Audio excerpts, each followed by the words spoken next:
क्या postmortem report भी गलत हो सकता है? क्या पोस्टमार्टम रिपोर्ट में मौत की वजह गलत लिखी जा सकती है? क्या पोस्टमार्टम रिपोर्ट या फॉरेंसिक रिपोर्ट में ये भी कहा जा सकता है झूठा कि सामने वाली का रेप नहीं हुआ? क्या एक पुलिस की टीम पहले एक जांच करे और कहे कि ये मर्डर है, और फिर एक सीबीआई की टीम आए और कहे कि नहीं ये सुसाइड है? ये सारे वो सवाल हैं जो एक हीरोइन के मर्डर से जुड़े हुए हैं। साउथ की एक अपने क्या पोस्टमार्टम रिपोर्ट या फॉरेंसिक रिपोर्ट में ये भी कहा जा सकता है झूठा कि सामने वाली का रेप नहीं हुआ? क्या एक पुलिस की टीम पहले एक जांच करे और कहे कि ये मर्डर है, और फिर एक सीबीआई की टीम आए और कहे कि नहीं ये सुसाइड है? ये सारे वो सवाल हैं जो एक हीरोइन के मर्डर से जुड़े हुए हैं। साउथ की एक अपने दौर की मशहूर हीरोइन जिनकी बहुत ही रहस्यमय हालत में मौत हो गई। आज लगभग 20 साल हो चुके हैं, या शायद उससे ज़्यादा, 20 कह रहा हूँ, हाँ 20 के करीब। लेकिन आज भी उस हीरोइन की मौत की असली वजह क्या है नहीं मालूम।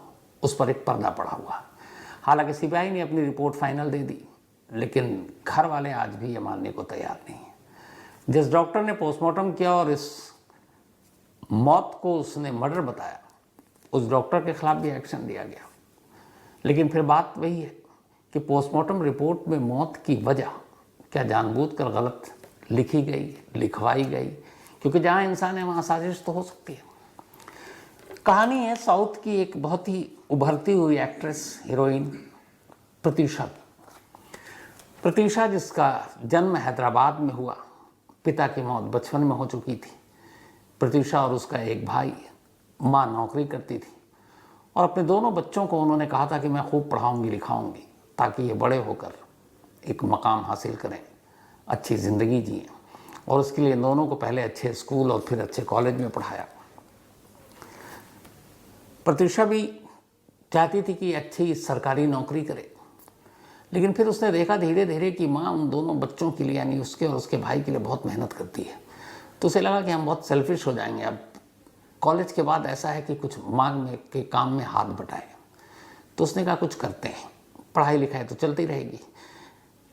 उसे एक्टिंग का भी बड़ा शौक था। इत्तेफाक की बात है कि तभी हैदराबाद में एक television star contestant reality show हुआ जिसमें नए नए उभरते हुए कलाकारों को मौका दिया जाना था। प्रतीशा ने भी वहाँ अप्लाई कर दिया, सिलेक्शन हो गया, गई, उसने उस कंपटीशन में हिस्सा लिया। और न सिर्फ हिस्सा लिया बल्कि आखिर में उसने इस कंपटीशन को जीता और उसे मिस लवली स्माइल का खिताब मिला। अब एक स्टार, नए उभरते हुए कलाकारों के लिए कंपटीशन, उसमें वो विनर। तो लगा कि फिल्मों के लिए दरवाजे खुल जाएंगे, लेकिन इतनी आसानी से खुले नहीं। धीरे धीरे वक्त बीता, उसने कोशिश की, प्रोड्यूसर डायरेक्टर के दरवाज़ों पर दस्तक देने लगी और आखिरकार मेहनत रंग लाई और उसे पहली एक तेलुगु फिल्म में काम मिला। 1998 में एक फिल्म आई थी रायडू, और इसी फिल्म में प्रतीशा को एक हीरोइन बनने का मौका मिला। इस फिल्म के हीरो थे मोहन बाबू, बहुत जाने माने अदाकार, और इस फिल्म में 3 हीरोइन थी, उनमें से एक का कैरेक्टर प्रतीशा ने प्ले किया। इस फिल्म के बाद प्रतीशा की एक पहचान बनी तेलुगु फिल्मों में, और अब उसे लगा कि चलो उसकी मंजिल करीब है और जो चाहती थी मिलेगा, माँ की मदद कर पाएगी, घर का खर्चा ठीक से चलेगा। इस फिल्म के बाद फिर 1998 में उसे एक दूसरी फिल्म मिली, रमुलैया। ये फिल्म में रिलीज़ हुई, ठीक ठाक बॉक्स ऑफिस पे इसने काम किया। प्रतीशा की और थोड़ी पहचान बनी। अब उसके बाद धीरे धीरे वक्त बीता और प्रतीशा को कई फिल्में मिलने लगी। 2002 तक वो करीब 10 फिल्मों में काम कर चुकी थी, और वहाँ पे जितनी उभरती हुई हीरोइन थी उनमें अब उसका नाम शुमार होने लगा था कि अब साउथ इंडिया में, तेलुगु में जैसे जो काम करते हैं उसको बहुत सारी मलयालम फिल्मों में भी, कन्नड़ फिल्मों में भी चांस मिलता रहता है। तो अब प्रतीशा के साथ भी ऐसे ही था, प्रोड्यूसर लाइन लगाकर उसकी डेट लेते थे। अब लगा प्रतीशा की ज़िंदगी की गाड़ी सही चल रही है, फिल्मों में एक पहचान बन रही है, काम मिल रहा है, पैसे मिल रहे हैं, घर वर भी उसने ख़रीद लिया, माँ भी खुश थी, भाई भी खुश था।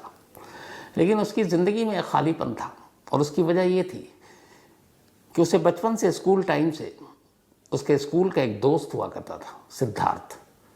जिससे उसे प्यार था, वो उससे बहुत प्यार करती थी और सिद्धार्थ भी उससे बहुत प्यार करता था और दोनों चाहते थे कि आगे चलकर शादी करें और एक दूसरे के लिए हमेशा हमेशा के हो जाए।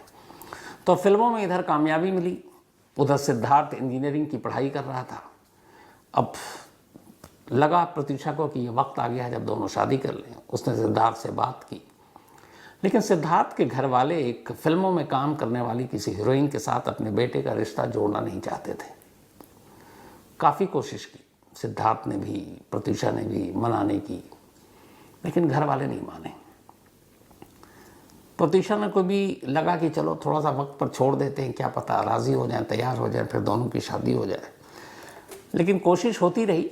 एक तरफ वो फिल्मों में काम कर रही है, नई नई मंजिलें पा रही है, शोहरत दौलत सब उसके पास आता जा रहा है, लेकिन खालीपन यही कि उसे उसका प्यार नहीं मिल पा रहा था। इसी दौरान में 23 फरवरी 2002 की तारीख आती है। 23 फरवरी 2002 शादी के सिलसिले में प्रतीक्षा सिद्धार्थ से बात करती है और वो कहती है कि उसे आज ही एक फिल्म का ऑफर मिला, फिल्म साइन करने के लिए और उसके डायरेक्टर से बात करने के लिए उसके पास जाना है। तो सिद्धार्थ ने कहा कि ठीक है। प्रतीक्षा ने अपनी माँ को बताया, ये खुशखबरी दी कि उसे एक बड़े प्रोजेक्ट की फिल्म मिली है और उसे साइन करने जाना है। लेकिन उसके 2.5 घंटे के बाद ही प्रतीक्षा की माँ के पास एक फ़ोन आता है। सामने फ़ोन पे जो था उसने खबर दी कि आप फ़ौरन फलाने हॉस्पिटल पहुँचिए, आपकी बेटी ने खुदकुशी कर ली है। अब जैसे ही माँ को खबर मिलती है, माँ के पैरों तले ज़मीन खिसक जाती है। अपने बेटे को लेकर वो हॉस्पिटल पहुँचती हैं, वहाँ जाकर पता करती हैं तो पता चला कि प्रत्यूषा और सिद्धार्थ दोनों हॉस्पिटल में हैं और दोनों ने कोई पॉइजनस चीज़ पी ली है। सिद्धार्थ खतरे से बाहर है, लेकिन प्रत्यूषा दम तोड़ चुकी है। अब जब ये सब कुछ हुआ तो माँ को कुछ समझ में नहीं आ रहा क्या हुआ। सिद्धार्थ के घर वालों को भी समझ में नहीं आ रहा है। सिद्धार्थ के होश में आने का इंतज़ार किया गया। सिद्धार्थ जब होश में आया तो उसने बयान दिया। उसने कहा कि मैं प्रतीक्षा से मिलने के लिए गया था, वो बहुत खुश थी, एक नई फिल्म उसको मिली थी, तो उसने कहा था हम साइन करने चलेंगे। लेकिन फिर शादी की बात छिड़ी और उसके बाद हम दोनों एक शॉप में गए। सिद्धार्थ की गाड़ी थी, उस शॉप से उसने वो कीड़े मारने वाली दवा की एक शीशी ली, कीटनाशक दवा। उसने कहा कि उसके बाद हम दोनों घर आए, सिद्धार्थ के घर। वहाँ जाने के बाद कोल्ड ड्रिंक में वो दवा डाली और फिर एक उसने पी, एक मैंने पी। फिर आगे का मुझे कुछ याद नहीं। क्यों किया ऐसा? बात वही उसने की, शादी की। अब कुल मिलाकर साफ ये था कि दोनों ने अपनी ज़िंदगी खुद ख़त्म करने की कोशिश की है और मोटिव और मकसद यही है कि इनकी शादी नहीं हो पा रही है। लेकिन प्रतीक्षा की माँ को ये बात हजम नहीं हो रही है। वजह ये, उन्होंने कहा सिर्फ 2.5 घंटे पहले उनकी बेटी इतनी खुश थी कि उसे एक बड़ी फिल्म में काम मिला और अच्छा खासा उसकी मतलब करियर और ऊंचाई पर जानी थी। और उन्होंने कहा कि जो एक डायरेक्टर तेजा एक बहुत बड़े डायरेक्टर हैं साउथ के, उन्होंने एक फिल्म बनानी थी जिसमें प्रतीक्षा को हीरोइन के तौर पर लिया था। फिल्म का नाम था जयम और इसमें जयम रवि इनको डेब्यू करना था। तो उसने कहा कि मेरी बेटी ने खुद फ़ोन करके बताया कि अगले 2.5 घंटे के बाद मैं वहाँ 2 से 2.5 घंटे में जाऊँगी, फिल्म साइन करूँगी, बहुत बड़ा बैनर है, प्रोजेक्ट है। तो जो लड़की 2-2.5 घंटे पहले इतने खुश है, वो अचानक सुसाइड किया, अपनी जान क्यों देगी? उन्होंने बड़े सवाल उठाए। उन्होंने पुलिस से भी कहा कि आप मामले की जांच करो, मेरी बेटी खुदकुशी कर नहीं सकती। इधर टॉलीवुड में यानी कि वहाँ की फिल्म इंडस्ट्री में हड़कंप मच गया कि एक इतनी होनहार अदाकारा, एक्ट्रेस जो इतनी तेज़ी से उभर रही है, वो अपनी जान कैसे देगी? किसी को भी ये बात हजम नहीं हो रही थी। इसी दौरान में पोस्टमार्टम रिपोर्ट आ गई। अब जब पोस्टमार्टम रिपोर्ट आई तो पोस्टमार्टम करने वाले डॉक्टर ने अपनी रिपोर्ट में कहा कि प्रत्यूषा ने खुदकुशी नहीं की है, बल्कि उसकी मौत गला घोटने से हुई है। अब अचानक कहानी पलट गई। क्योंकि एक शख्स जो प्रत्यूषा के साथ अस्पताल में है, जो उसी कीटनाशक दवा को पीकर बच गया, और दूसरी प्रत्यूषा जिसकी जान चली गई, वो भी जहर पीने से। लेकिन डॉक्टर की रिपोर्ट ये कह रही है, पोस्टमार्टम रिपोर्ट, पीएम रिपोर्ट, कि उसकी मौत गला घोटने से हुई है। और उसी रिपोर्ट में ये भी है कि मौत से पहले प्रत्यूषा के साथ रेप हुआ है। अब जब ये रिपोर्ट आई तो और हड़कंप मच गया। अब प्रत्यूषा की मां ने फिर कहा कि प्रत्यूषा का मर्डर हुआ, शुरू से मैं कह रही हूँ। और उन्होंने एक नाम लिया कि एक मिनिस्टर है, उस मिनिस्टर के बेटे, उसके साथी और सिद्धार्थ, इन सभी ने मिलकर उनकी बेटी का कत्ल किया और उनकी बेटी के साथ रेप किया। ये गैंग रेप की वारदात है। अब जैसे ही पीएम मीडिया में पीएम रिपोर्ट आई, मौत की वजह पता चली, तो हड़कंप मच गया। पुलिस के ऊपर भी दबाव, उधर जितने बड़े बड़े एक्टर, प्रोड्यूसर, उन्होंने भी दबाव डालना शुरू किया कि भाई आप इस मामले की ठीक से जांच कीजिए। लेकिन पुलिस का यही था कि जो रिपोर्ट आई है उसी बिना पर डॉक्टरों की हमारी जांच आगे जाएगी। और सिद्धार्थ को पुलिस ने अरेस्ट कर लिया। चार्जेस लगे मर्डर और रेप के। लेकिन मिनिस्टर के बेटे का नाम या मिनिस्टर का नाम अभी तक पब्लिक डोमेन में नहीं था। अब क्या किया जाए? पुलिस तफ्तीश करती रही, लेकिन लोगों को पुलिस की तफ्तीश पर भरोसा नहीं था। तो फिर ये हुआ कि बहुत सारे आर्टिस्ट, बड़े बड़े अदाकार, कलाकार, डायरेक्टर, प्रोड्यूसर आंध्रा के बल्कि तेलंगाना के चीफ मिनिस्टर के पास पहुंचे और उन्होंने उनसे कहा कि इस मामले की जांच आप सीबीआई को सौंप दीजिए, क्योंकि पुलिस इस मामले को दबा रही है। और उसकी वजह ये है कि इसमें राज्य सरकार के एक मंत्री का नाम आ रहा है, मंत्री के बेटे का नाम आ रहा है, और इसलिए इस मामले को एक मर्डर केस को सुसाइड केस का रंग दिया जा रहा है। तो सही और ईमानदारी से जांच नहीं होगी। तो इसलिए ज़रूरी है कि आप इस मामले की जांच सीबीआई को सौंप दें।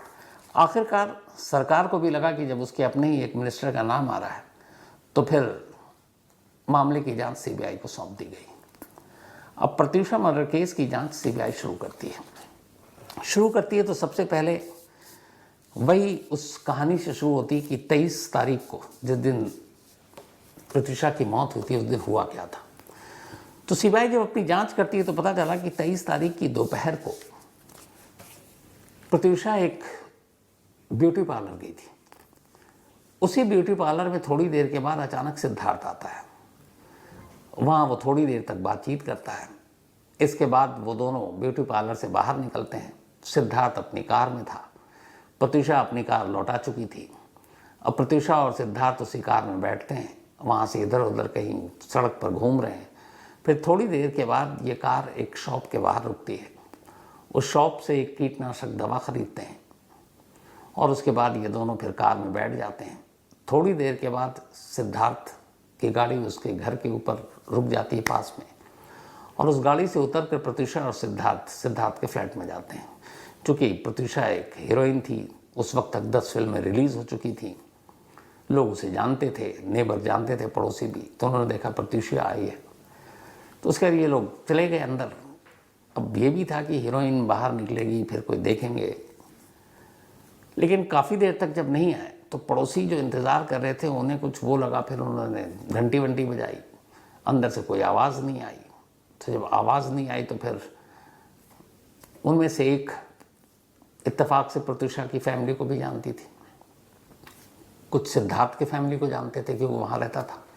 तो सिद्धार्थ के पेरेंट्स को फ़ोन किया गया कि यहाँ प्रत्यूषा और वो आए हुए हैं, लेकिन दरवाज़ा बंद है, बहुत देर से हम घंटी बजा रहे हैं, वो खोल नहीं रहा, हमें डाउट है कि कुछ गड़बड़ ना हो। फैमिली भागती भागती आई। उन लोगों ने भी दरवाज़ा खटखटाने की कोशिश की, खुली नहीं। फिर उन्होंने पुलिस को इन्फॉर्म किया, फिर पुलिस आई। जब अंदर दाखिल हुए तो देखा घर के अंदर फर्श पर प्रत्यूषा और सिद्धार्थ दोनों ज़मीन पर पड़े हुए हैं। प्रत्यूषा के मुंह से झाग निकल रहा है। आनन फानन में दोनों को अस्पताल ले जाया गया और फिर प्रत्यूषा की मौत हो गई, लेकिन सिद्धार्थ की ज़िंदगी बच गई। अब जब ये पूरी कहानी आई तो फिर पुलिस ने कहा कि ये पोस्टमार्टम रिपोर्ट और ये रेप और गला दबा कर मर्डर करने की बात ये कहाँ से आई। पुलिस ने तफ्तीश की, जो डॉक्टर थे उनसे बात की, और उसके बाद कि ऐसा क्यों हुआ कि एक पॉइजनस डेथ को गला घोट कर मतलब मौत कैसे कोई लिख सकता है? क्या दबाव था? अभी तो दबाव ये था कि मंत्री के बेटे का भी नाम हटाया जा रहा है, क्योंकि कहानी ऐसी थी कि एक मिनिस्टर, उसका बेटा, उसके दोस्त सबने मिलकर एक हीरोइन के साथ गैंगरेप किया। तो पुलिस ने डॉक्टर और पोस्टमार्टम रिपोर्ट, फॉरेंसिक रिपोर्ट, इसके ऊपर अपनी इन्वेस्टिगेशन की। अब सीबीआई पर भी यहाँ सवाल उठने लगे कि सीबीआई चूँकि वक्त ले रही है और इस मामले को रफा दफा करने की कोशिश कर रही है, और वैसे भी सीबीआई के बारे में परसेप्शन ये अब ये बन चुका है कि जो मामला लेती है वो डुबा ही देती है। तो खैर पुलिस ने तफ्तीश की, उसके बाद फिर सीबीआई ने, और सीबीआई की एक रिपोर्ट आई और इस रिपोर्ट ने सबको चौंका दिया। सीबीआई ने जो काम अब तक ये था कि जो माँ और बाकी लोग इस उम्मीद में कि स्टेट पुलिस की बजाय सीबीआई को केस दे दिया जाए ताकि ईमानदारी से जांच हो, क्योंकि मिनिस्टर का बेटा इन्वॉल्व है, तो पुलिस ने सिद्धार्थ के खिलाफ 302 मर्डर का केस दर्ज कर लिया था पोस्टमार्टम रिपोर्ट के बिहाफ पर। लेकिन जब सीबीआई ने अपनी पूरी जांच पूरी कर ली तो उसने एफआईआर में 302 का सेक्शन ही हटा दिया और उसने सिद्धार्थ को कातिल से हटाकर नई एफआईआर में खुदकुशी के लिए उकसाने का मुल्जिम करार दिया। यानी ये कि उसकी वजह से प्रत्यूषा ने खुदकुशी की है। अब जब ये ऐसा हुआ तो फिर जितने भी डॉक्टर और बाकी लोग थे, फिर सारी चीज़ें की और बारीकी से जांच की गई। तो पता चला कि जब इन दोनों को उस हालत में लेकर आया गया था जब इन्होंने कुछ पॉइजनस चीज़ पी थी, तो उस वक्त उनकी माँ ने भी दोनों को देखा था। और प्रत्यूषा की माँ का ये बयान था, स्टेटमेंट था पुलिस में, कि जब मैं आई तो मेरी बेटी का जिस्म और वो मैंने देखा और मैंने फिर सिद्धार्थ को देखा। सिद्धार्थ ने वो कीटनाशक दवा सिर्फ अपने होंठों पर लगा रखा था ताकि वो चकमा दे सके कि मैंने भी पिया और हम दोनों साथ सुसाइड कर रहे हैं। बाकी वो बिल्कुल ठीक था, फिट था, उसके जान को कोई ख़तरा ही नहीं था। और ये इसीलिए हुआ क्योंकि उनकी बेटी के साथ पहले रेप हुआ, फिर उसका मर्डर हुआ और उसके बाद उसको सुसाइड दिखाने के लिए इन दोनों ने पॉइजनस चीज़ या कीटनाशक दवा पी ली। अब माँ की इस एलिगेशन के बाद सीबीआई फिर से जांच कर रही है, लेकिन आखिर में सीबीआई ने जिस डॉक्टर ने पोस्टमार्टम रिपोर्ट दी थी उस डॉक्टर के ऊपर ही सारा ठीकरा फोड़ दिया और कहा कि डॉक्टर की रिपोर्ट गलत थी। अच्छा, तब तक अंतिम संस्कार तो हो ही चुका था। तो आखिर में सीबीआई ने सिद्धार्थ को प्रत्यूषा की मौत के लिए या कत्ल के लिए जिम्मेदार नहीं ठहराया, बल्कि खुदकुशी के लिए उकसाने का जिम्मेदार ठहराया और यही चार्जेस लगाए और यही चार्जेस अदालत में पेश किए। आरोप पत्र दाखिल हुआ। उसके बाद अदालत ने सिद्धार्थ को 5 साल की सज़ा सुनाई, लेकिन फिर बाद में इनमें से भी 3 साल कम कर दिया, तो कुल मिला के 2 साल की सज़ा हुई। 2 साल में वैसे ही ज़मानत मिल जाती है, तो ज़मानत भी मिल गई। लेकिन आज भी जो प्रत्यूषा की माँ है, उनका कहना है कि एक बहुत बड़ी साजिश थी उनकी बेटी के साथ और इस साजिश में बड़े और ताकतवर लोग शामिल थे, वरना एक पोस्टमार्टम रिपोर्ट तक को आप सवालों के घेरे में खड़ा कर अदालत में जिस तरीके से वो सारी चीज़ों को उलट पुलट किया गया, ऐसा होता नहीं। और सबसे बड़ी बात उनका जो सवाल था कि उनकी बेटी के लिए खुदकुशी करने का कोई मकसद नहीं था, इसलिए कोई मतलब भी नहीं था, कोई मायने भी नहीं थे, क्योंकि वो अपनी ज़िंदगी में खुश थी, कामयाबी की उड़ान उड़ रही थी, सिद्धार्थ से प्यार था, सिद्धार्थ से शादी करना चाहती थी, घर वाले तैयार नहीं थे, लेकिन आज नकल हो जाते। और सबसे बड़ा सवाल ये था कि जब दोनों ने एक साथ जहर पिया तो एक मर गई, एक बच गई। उनके बहुत सारे अपनी जगह, चूँकि वो माँ थी, एक सवाल था। लेकिन सीबीआई ने इस पूरे केस में अंतिम क्लोजर रिपोर्ट और फिर जो कोर्ट में सारी चीज़ें आई वो यही थी कि प्रत्यूषा ने खुदकुशी की। खुदकुशी की वजह ये थी कि वो सिद्धार्थ से शादी करना चाहती थी, सिद्धार्थ के घर वाले तैयार नहीं थे और सिद्धार्थ भी मजबूर था और इसीलिए इन दोनों ने मरने का फैसला किया, लेकिन सिद्धार्थ बच गया। बट प्रत्यूषा की मौत या खुदकुशी के लिए उकसाने का वो कसूरवार इसलिए है कि जो 2 लोग जब मरने जाते हैं उनमें से एक बच जाए तो वो जिम्मेदार माना जाता है, ये कानून में है। और मर गया तब तो कोई बात ही नहीं, पर एक बच गया तो फिर वही लपेटे में आएगा। तो यही इस केस में हुआ। बाद में सिद्धार्थ आज़ाद। लेकिन आज भी एक राज बना हुआ है कि प्रत्यूषा की मौत सच में खुदकुशी थी या कत्ल, क्या उसके साथ गैंगरेप हुआ था? क्या पोस्टमार्टम रिपोर्ट में ये सारी चीज़ें हैं? क्योंकि उस पोस्टमार्टम रिपोर्ट को बनाने वाले उस डॉक्टर को सीबीआई की इस रिपोर्ट के बाद अथॉरिटी ने सस्पेंड भी कर दिया, और वो डॉक्टर लगातार गिड़गिड़ाता रहा कि मेरी रिपोर्ट सही है, लेकिन कुछ नहीं हुआ और ये केस ऐसे रह गया। प्रत्यूषा की माँ आज भी प्रत्यूषा की याद में अब एक ट्रस्ट चलाती हैं जो गरीब और मजबूर लड़कियों की मदद करती है, इनके ट्रस्ट। और ये इसलिए करती हैं ताकि जो उनकी बेटी के साथ हुआ वो बाकी के साथ ना हो। वो ऐसी बेबस गरीब लड़कियों को कानूनी अगर मदद देनी हो वो मदद भी देती हैं, ताकि किसी और केस में किसी और के साथ ये ज़्यादती ना हो। लेकिन अफसोस यही है उस माँ के लिए कि उनका यही कहना है, जो लास्ट इंटरव्यू था, कि उनकी बेटी को इंसाफ नहीं मिला। उनकी बेटी ने खुदकुशी नहीं की। एक कत्ल और एक गैंगरेप के पूरे मामले को पहले पुलिस और फिर बाद में सीबीआई, इन सभी ने पूरी तरह से ख़त्म कर दिया। बहुत सारे ऐसे केस हमारे देश में हैं जिसमें फ़ैसले हुए, नहीं हुए, इंतज़ार है, हो चुके हैं, और उसमें सवाल उठते हैं।